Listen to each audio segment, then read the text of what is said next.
Hey guys, this is Preeti. Welcome back to my channel. दोस्तों, आज हम बात करने वाले हैं एक 2018 रिलीज्ड हॉलीवुड साइकोलॉजिकल थ्रिलर के बारे में जिसका नाम है ग्रेटा। इस कहानी की शुरुआत होती है एक फ्रांसिस नाम की यंग लेडी के साथ जो एक पॉश रेस्टोरेंट में वेट्रेस का काम करती है और अपने बेस्ट फ्रेंड एरिका के साथ न्यूयॉर्क शहर के एक अपार्टमेंट में रहती है। बहुत ही इनोसेंट है फ्रांसिस, ऊपर से इमोशनल भी। लास्ट ईयर अपने माँ के डेथ के बाद वो जैसे और ज्यादा सेंसिटिव हो पड़ी है।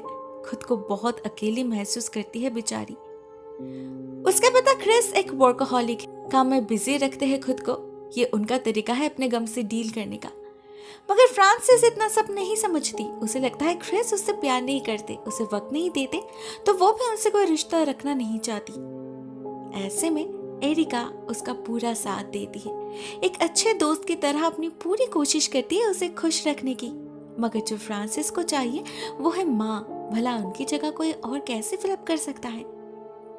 ऐसे में एक रात काम से घर लौटते वक्त उसे ट्रेन में एक लवारिस पर्स मिलता है जिसे वो उठा लेती है।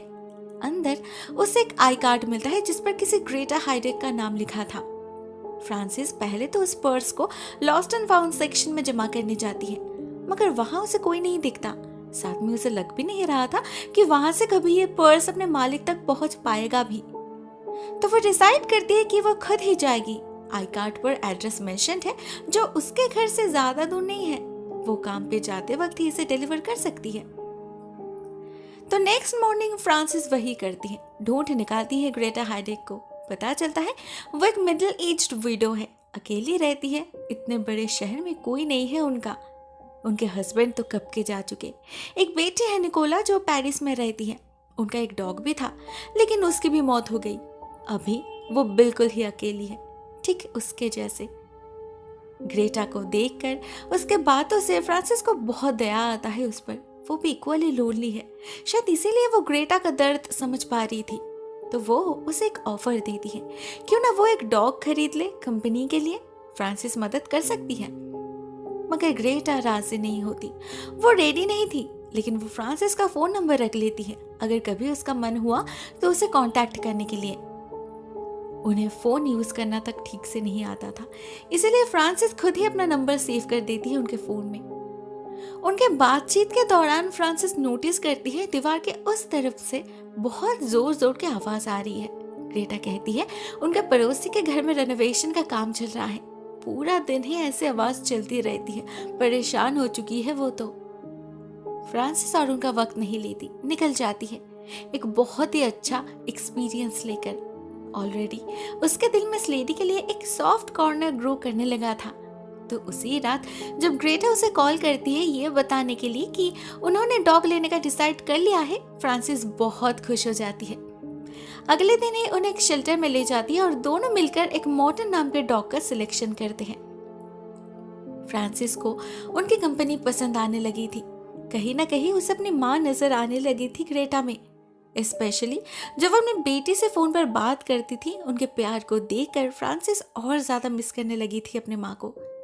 ग्रेटा उसके दिल के एग्जैक्टली उसी वर्ड को भर रही थी जिसके खाली होने से पिछले 1 साल से फ्रांसिस को इतनी तकलीफ हो रही थी। तो ऑब्वियसली अटैच्ड होने लगी थी वो ग्रेटा से। इवन फ्रांसिस तो उससे ये तक प्रॉमिस करती है कि वो उसे छोड़कर कहीं नहीं जाएगी। इतना पसंद करने लगी थी वो उसे। मगर क्या ग्रेटा की फीलिंग्स भी सिमिलरली ऑनेस्ट थे? शायद नहीं। जैसे जैसे दिन गुजरने लगते हैं हमारे लिए एक बात क्लियर होने लगती है कि ग्रेटा फ्रांसिस के सामने खुद को जैसे प्रेजेंट करती है वो एक्चुअल में वैसे नहीं है। उसके पास लैपटॉप है, मॉडर्न गैजेट्स के बारे में वो काफी जानती है। इवन वो तो ऑनलाइन फ्रांसिस को स्टॉक भी करती है। उसके फ्रेंड के बारे में, उसके माँ के बारे में, उसके लाइफ के हर एक पहलू के बारे में डिटेल्स में पता है उसे। और फ्रांसिस के सामने वो ऐसा नाटक करती है एज इफ उसे नंबर तक सेव करना नहीं आता। मगर क्यों कर रही है वो ऐसा? उधर फ्रांसिस के बर्ताव से एरिका भी हैरान हो चुकी थी। वो ऑलमोस्ट हर दिन उनसे मिलने जाती थी, दोस्तों के प्लान्स कैंसिल करके उसके साथ वक्त बिताती थी। एरिका को पता था उसके अंदर क्या चल रहा है, मगर एक स्ट्रेंजर को अचानक से इतना इम्पोर्टेंस देना क्या ठीक है? फ्रांसिस को वो बहुत समझाती है, मगर फ्रांसिस उसकी एक नहीं सुनती। उस दिन उसे एरिका के साथ एक पार्टी में जाना था, जिसे वो फिर से कैंसिल कर देती है और ग्रेटा के घर चली जाती है। वहां उसे जो सुकून मिलता है वो पार्टी में नहीं मिल सकता। एरिका उन फीलिंग्स को समझ नहीं सकती। फ्रांसिस उसे समझाने की कोशिश भी नहीं करती। उसे देर जो हो रही थी, उधर ग्रेटा उसका इंतजार कर रही होगी। एक्चुअली फ्रांसिस उनके साथ एक मदरली बॉन्डिंग फील कर पाती है। जब वो दोनों एक साथ कोई स्पेशल डिश बनाते हैं और ग्रेटा उसकी तारीफ करती है, उसे ऐसा लगता है मानो उसकी माँ खुद उसकी तारीफ कर रही है।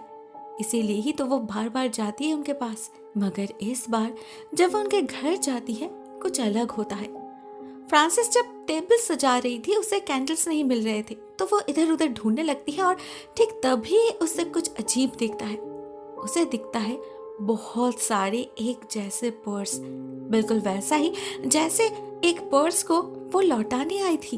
इवन उनमें चीजें भी एग्जैक्टली एक ही है और उन पर्स के साथ अलग अलग लड़कियों के नाम एंड फोन नंबर लिखा है, जिसमें से एक है फ्रांसिस का। इसका मतलब ग्रेटा इंटेंशनली उन्हें ट्रेन में छोड़ती है ताकि कोई उन्हें लौटाने आए। ऐसा कोई क्यों करेगा? डर और टेंशन में फ्रांसिस के हाथ पैर कांपने लग जाते हैं। वो कुछ भी खा नहीं पाती और तबीयत खराब होने का बहाना देकर घर लौटने की जिद करती है। मगर दरवाजा खोल पाए तब ना, ग्रेटा ने पहले से ही ताला लगा दिया था। फ्रांसिस डर जाती है। क्या वो कैद हो चुकी है?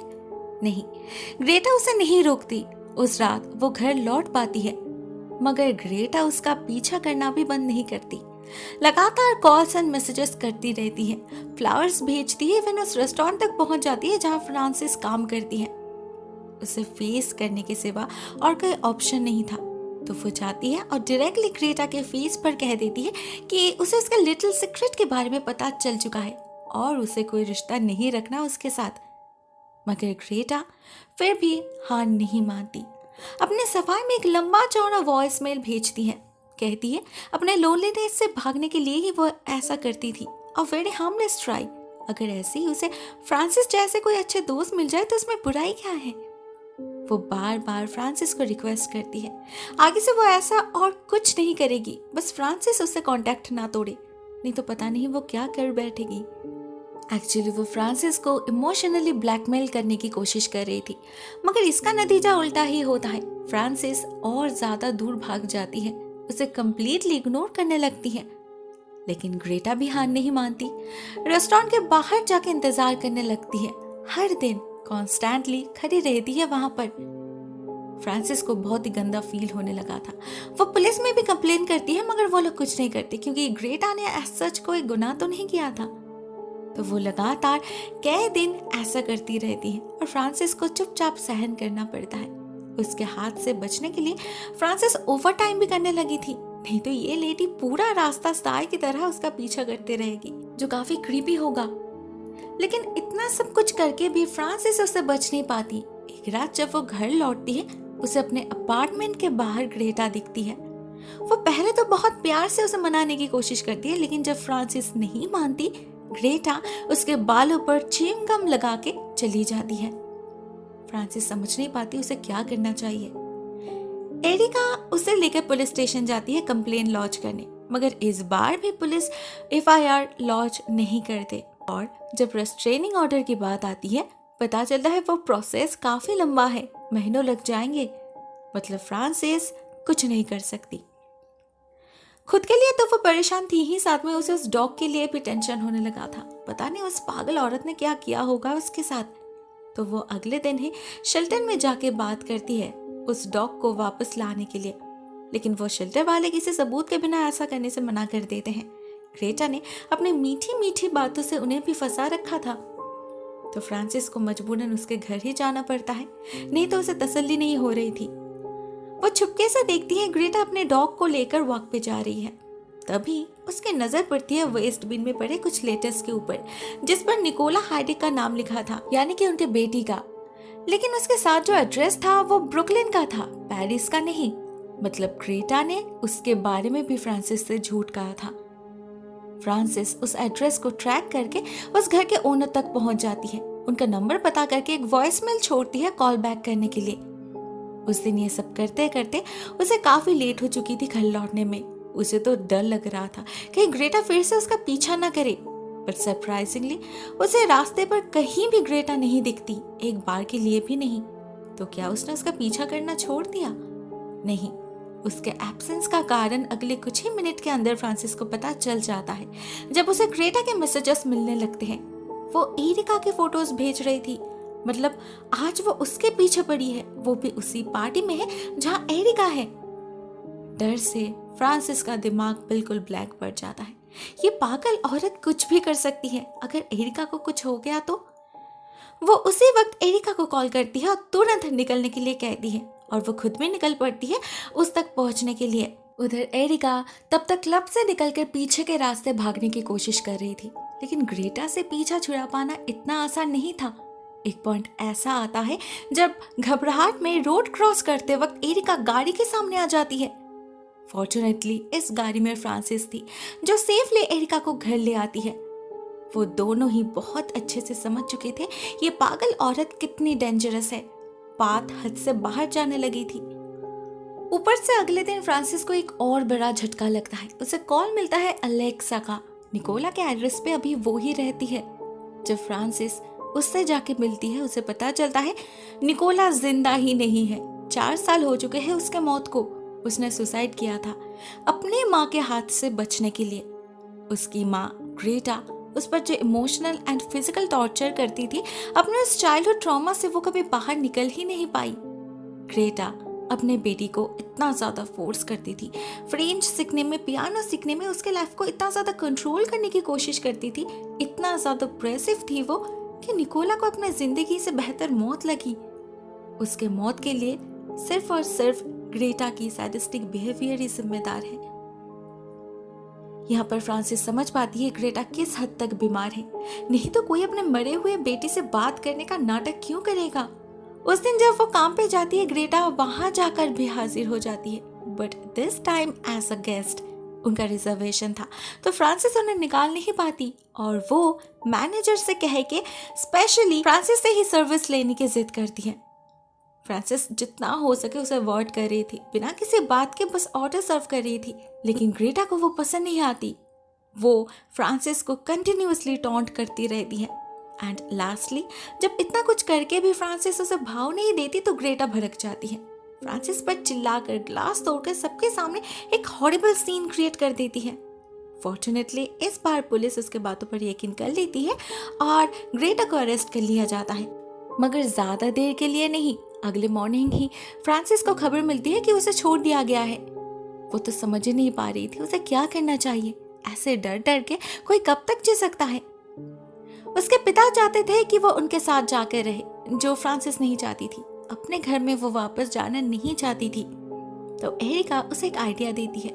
वो फ्रांसिस को उसके साथ जाने के लिए कहती है, किसी दूसरे शहर में कुछ दिनों के लिए, मतलब उन्हें यहाँ से भागना होगा ग्रेटा के डर से। मगर जब वो वापस आएगी वो फिर से आफत शुरू कर देगी। उससे बचने के लिए एक प्लान है। ये ग्रेटा उससे ऑब्सेस्ड है। उसे लगता है फ्रांसिस को उसकी जरूरत है, वो माँ बन सकती है उसकी। गलती तो फ्रांसिस कर रही है उससे दूर जाकर। भले ही सच में उसकी कोई गलती नहीं, फिर भी फ्रांसिस को उसके सामने जाकर नाटक करना होगा कि उसे रियलाइज हो चुका है कि ग्रेटा उसके लिए कितनी इम्पोर्टेंट है। बिल्कुल माँ की तरह देखभाल करती है वो उसकी। सारी गलती सच में ही उसकी है। वो समझ चुकी है सब कुछ। अभी बस उसे कुछ दिनों के लिए दूर जाना है, अपने माँ की यादों से एडजस्ट करने। उसके बाद वापस आके वो लोग एक फ्रेश स्टार्ट कर सकते हैं। इससे होगा ये कि ग्रेटा सेटिस्फाइड हो जाएगी, उसके दिल में और कोई जिद नहीं रहेगी, और ना वो पागलों की तरह फ्रांसिस का पीछा करेगी।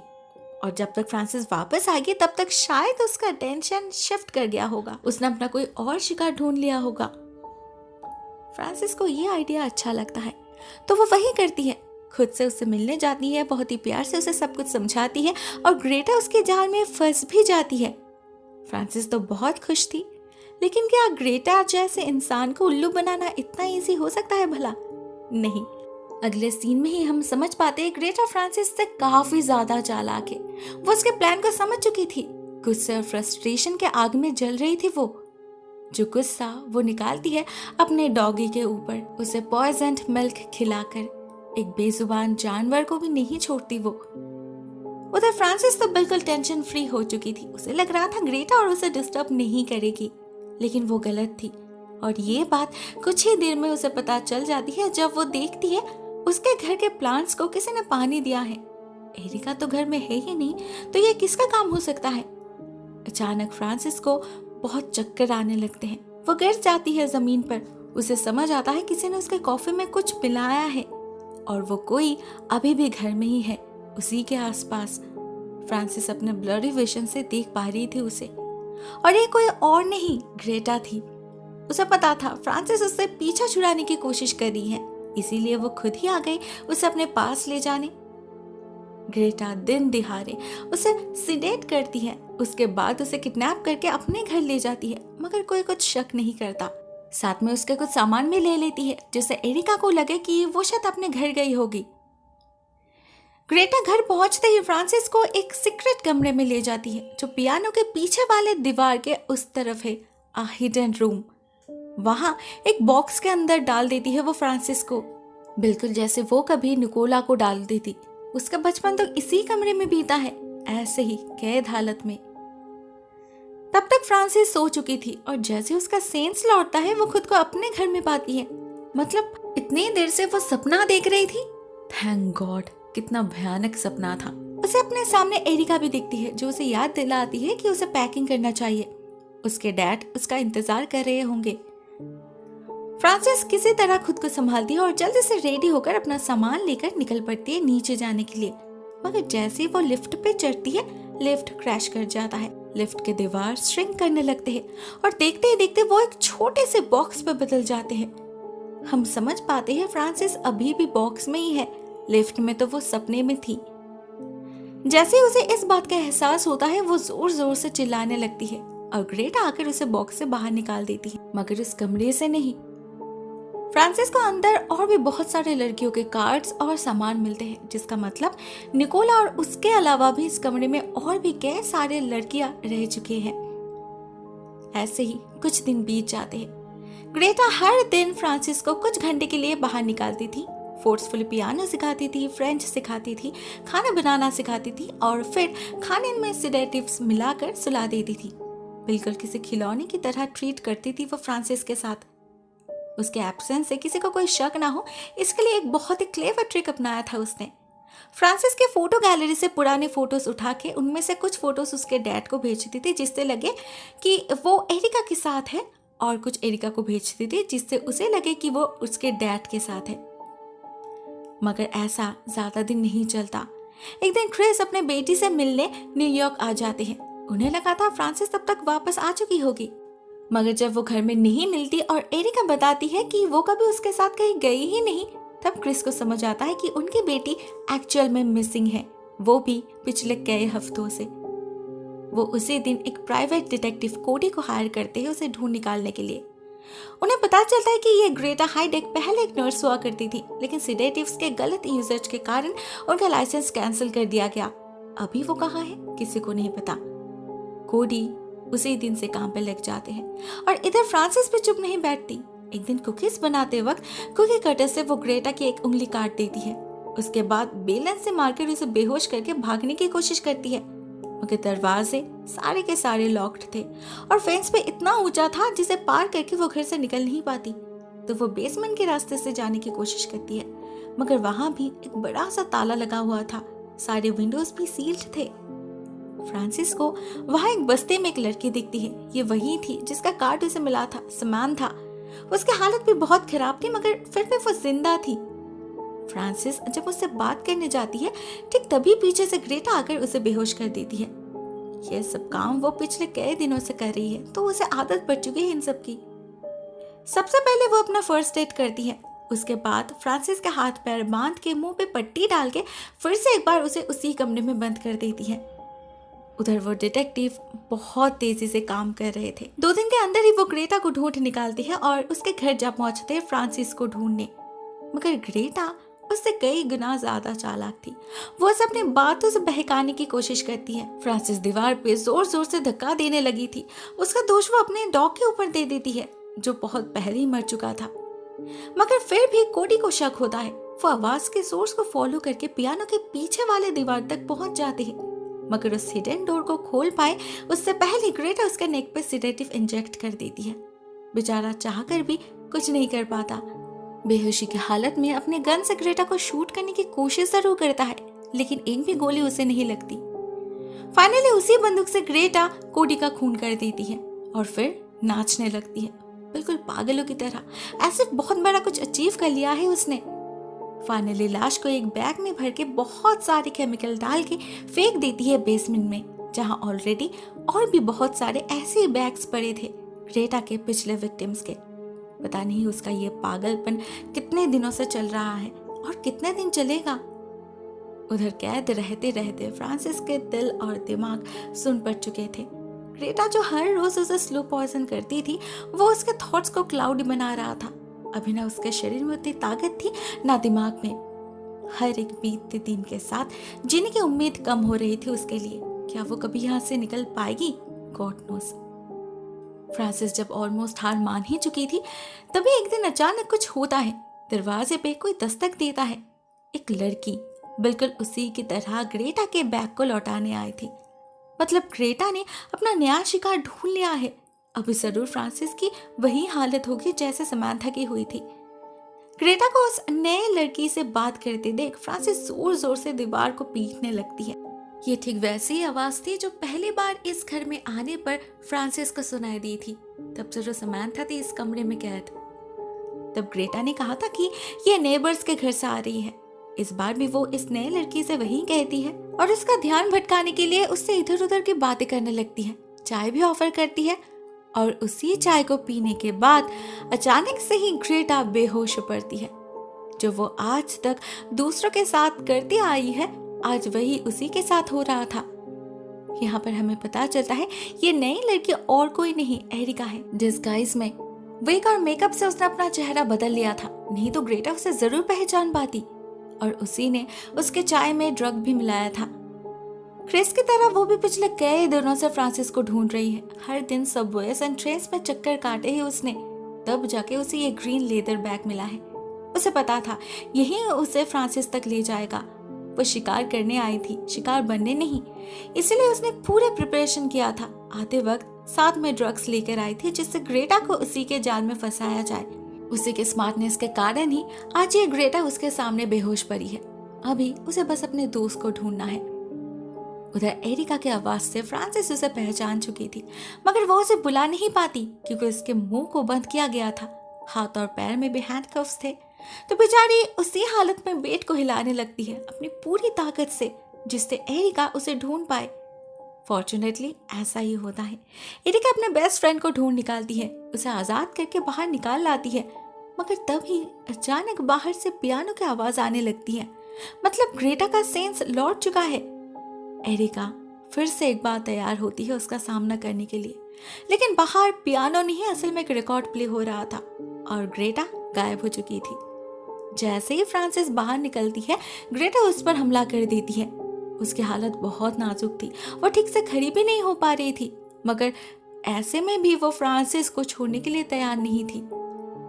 ज्यादा देर वो खुद को होल्ड नहीं कर पाती, बेहोश होकर गिर जाती है वहीं पर और एरिका उसे उसी के बॉक्स में भर देती है। अब पुलिस के आने तक उसे वहीं रहना होगा।